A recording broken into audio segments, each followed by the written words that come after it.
Hey guys, so I'm going to do a quick intro here. I'll probably say a couple of these same things inside the building, but we're going to go inside the Cheyenne Public Safety Center and meet with Mrs. Hickerson's husband, Joel Hickerson. He's a detective sergeant here with the Cheyenne Police Department, and there's a couple of other agencies in here, but we're in Cheyenne, Wyoming, and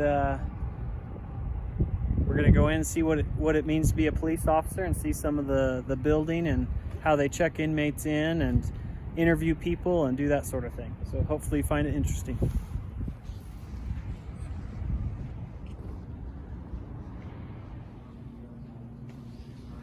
Hey guys, I'm down here in Cheyenne, Wyoming at the Public Safety Center, and we have a special guest that's going to take us on a tour today. It's Mrs. Hickerson's husband, Jeff, right? Joel. I already forgot his name 2 minutes in. Tell us what you do, Joel. So I am a detective sergeant right now for person crimes. That means I'm in charge of the investigations of homicides and assaults and any crime of violence that happens against a person. That'll be changing here soon. In January, I'll become a patrol lieutenant, so it'll be quite a bit of a change. But for now, I've spent about a decade in investigations, and I'm hitting my tail end of that right now. Cool. So Joel's going to take us around this building and talk about some of the cool things in here and what the public servants in this building do for us. All right. So this is our sally port. Your sally port is where you bring in people who've been arrested, or inmates as we call them. Once they're arrested, you want to keep them in a controlled setting. So in this situation, you would bring them through this entry garage bay, park here, the officer would leave that inmate or arrestee in his vehicle. He gets out, gets rid of his handgun and weapons.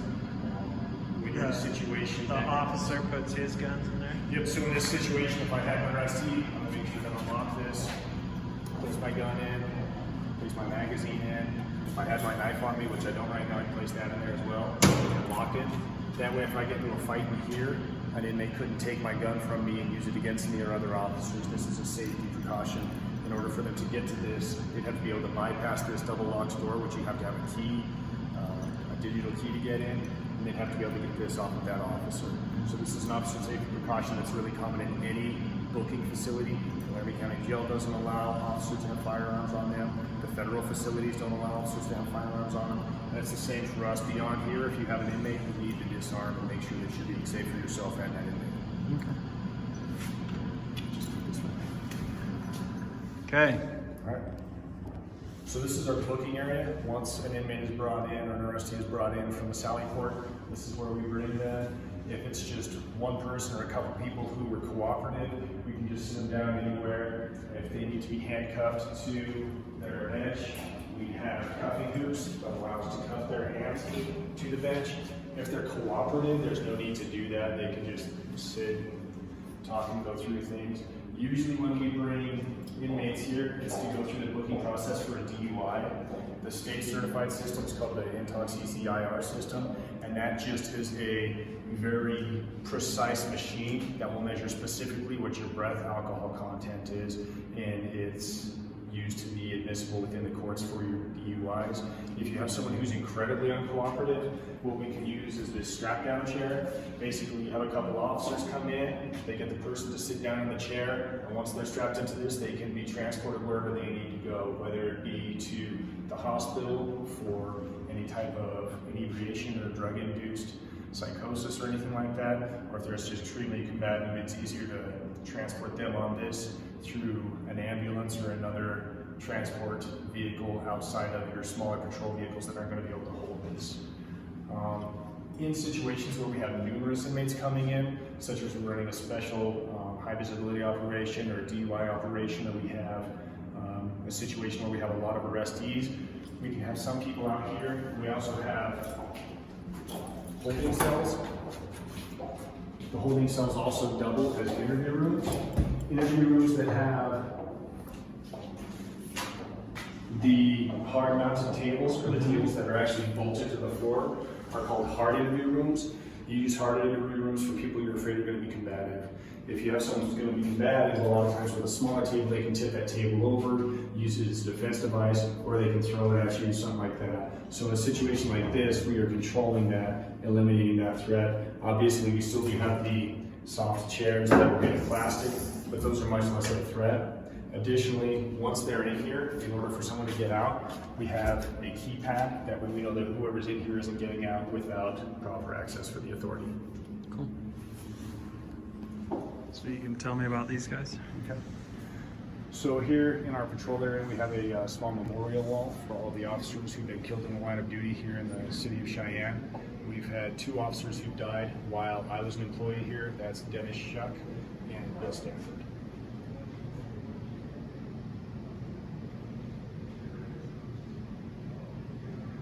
And then, 1976? Comer.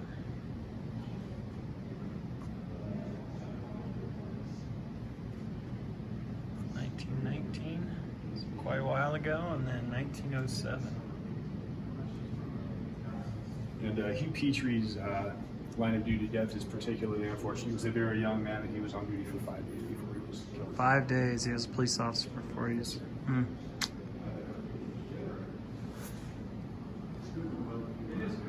So that's why we give so much honor to these officers, because they put their lives on the line for us, keep us safe. More officers who've given their lives in the line of service. On a different wall here.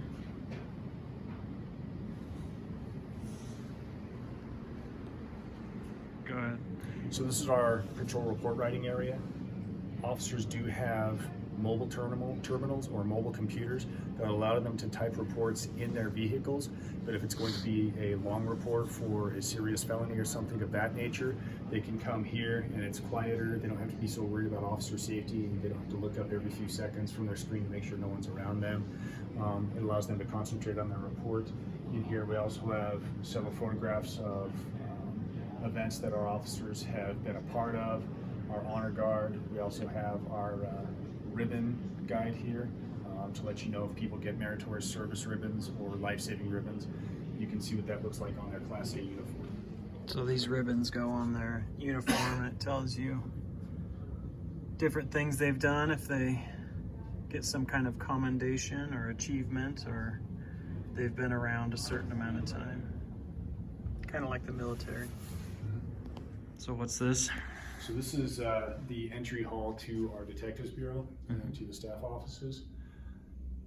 On every floor we try to have something commemorating what the police department does or showing what the police department is available to do.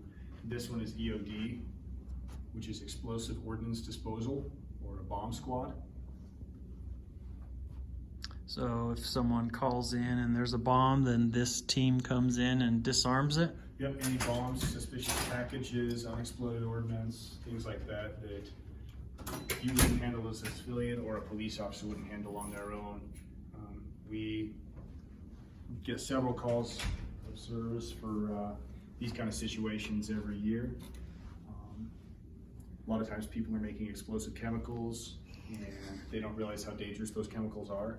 A lot of times we have people who worked on the railroads or worked in mines and have kept dynamite and stuff like that that has corroded over time and is very, very unstable. So that's when we call our bomb techs in. Cool. Sounds like an exciting and nerve-wracking part of the job. Yeah, it takes a lot of training and a lot of intelligence, and they're very capable and intense guys sometimes. What is a polygraph? So a polygraph is a electronic device that measures your heart rate, your blood pressure, and different levels of anxiety in your body, such as how much you're sweating and things like that. Those things are all tabulated into a computer program, and they provide indicators of if you're being truthful or dishonest. I can actually show you in here what the setup looks like.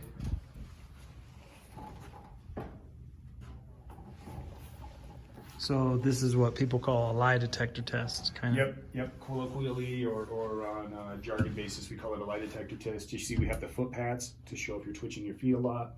We have these special armrests that are pressure sensitive. We have a camera that is mounted to be able to look at someone's body language or facial reactions to certain questions. We have a blood pressure cuff or a sphygmomanometer that measures how anxious someone's getting or if their blood pressure is going up. We also have these sensors that wrap around the chest of a person that measures their breathing rate. And then we also have sensors that measure someone's heart rate or their oxygen absorption rate. And all of those things combined go into a special computer. You just hook them all up and ask them questions, and then it just kind of reads all those indicators. Yep. And what we use this mostly for is police officer background checks. We want to make sure that the people we're hiring have a high sense of ethical standards and a high sense of moral standard. That way we know the right people are going out on the street. We do regularly use it for suspect interviews as well, though. All right, guys, I hope you enjoyed that tour of the building. I'm going to ask, what is your title? Detective Sergeant Hickerson. Some questions about how you get into law enforcement and how you get into this career. So tell me, I guess back when you were in high school, did you have this vision of becoming this? Actually, no. When I was in high school, my plan was to attend a liberal arts college and get a degree in graphic art and applied arts. That changed pretty quickly when I realized, at least for me, that was not feasible if I wanted to have any type of a stable income. While I was in early college, the bombing attacks of 2001 in New York happened, and at that time, seeing all of the efforts our police officers and firemen did in New York actually pushed me to become a law enforcement officer. Cool. So what college degree did you earn to become an enforcement officer? So I no longer have a liberal arts focus. My degree actually is in forensic anthropology. That's the study of how people die. And with that in mind, I knew I specifically wanted to be a homicide and violent crimes investigator, and that's why I'm here. Do police officers have to have a college degree? No. Most officers who do get a college degree get a degree in criminal justice. Usually that is the degree specifically focused on a future in law enforcement. However, we have many people who have military backgrounds, many people who have backgrounds who are completely unrelated to law enforcement before they were inspired to get into law enforcement. As long as you have a high school diploma or that equivalent, you can be a patrol officer. If you want to get into any type of administrative position or a specialty position, it is recommended that you get a college degree of some form. No matter what, do all officers go through some type of police academy for training? Yes, in the state of Wyoming, all officers go to Douglas, Wyoming, to the State Law Enforcement Academy. It is a 13-week academy. Once you are done with your academy, you return to your police department where they may put you through a several-week ground school or extended academy. Once that's complete, you go into field training where you actually sit in a vehicle with an experienced officer who initially drives you around your town, gets you familiar with it, gets you to understand the calls for service you're going to be taking while you're in patrol. And then after a couple days of basically watching that experienced officer do his or her job, you would go behind the driver's wheel and start taking those calls for service. That field training officer is going to guide you through that process so you're not just kind of struggling and trying to go through it on your own. They're going to walk you through that process until you're capable. That generally is a 3 to 4 month process in the field training system. What are some of the things you like about being a police officer or law enforcement? Well, when I came in as a patrol officer, what I loved was how fast things change. No matter how many calls for service you've been on, your shoplifting is always going to involve a different person, different types of things. If you go to a call for service where there's an assault, the people involved are different. What happened is different. Things are constantly changing. On patrol, it's fast action, really great pace, and your shift flies. As you get more experienced, you have fewer surprises in your job, and you might get bored in the patrol division. If that's the case, law enforcement is great because it has a really broad number of specialties you can go to. If you really like helping kids and you feel really dedicated to students and helping children grow, you can become a school resource officer. If you're really interested in violent crimes or crimes against persons, you can go into that specific investigation field. If you really like frauds and thefts and embezzlements, you can investigate those. We also have drug investigations. We have a canine unit. We have a SWAT unit. As you saw, we have a bomb unit. There's no excuse to get bored in this job. No matter who you are and what your interests are, we can find a place for you to fit, and we can make a long career out of many different specialties and opportunities. Any words of advice for kids that are thinking about this, especially when they're in middle school, high school, and it's not too far off? Yeah, my recommendation is to take criminal justice classes while you're in school. If you have the opportunity, I recommend that you get into speech and debate, because you have to be able to talk to people in this job. If you're not good at talking to people, you're not going to get people to trust you, and you're not going to get people to be honest with you. Additionally, I do highly recommend, if you're able to either join the military or to go into college. If you just want to be a police officer and you'd love to be a patrol officer or a detective or a sergeant, the military is great for that, because law enforcement is a paramilitary approach. Additionally, if you want to go into administration, you're thinking you might want to be a captain or a police chief, please get a four-year college degree, hopefully related to the field, such as criminal justice, forensic anthropology, criminology, things of that nature. Cool. Anything else to close? If you do apply to a police department, just be honest about your past. We don't expect you to be perfect, but we expect you to have great ethics, to be able to explain where you made your mistakes as a young person. Please don't go committing crimes if you are able to avoid that, because having a significant criminal history can really impact your ability to become a police officer, because we need to make sure we're hiring people who have good moral compasses and good decision-making skills. Okay. Well, thank you. We appreciate your time. Thank you very much, Doctor. Cool. So these are the guys that put their lives on the line to guys and gals. So we have women and men serving in the law enforcement community, and they keep us safe, and so we respect everything they do. And I hope you enjoyed the trip, and if you're interested in a career in law enforcement, you can reach out to Mrs. Hickerson. Maybe she can get your questions answered from her husband. Certainly.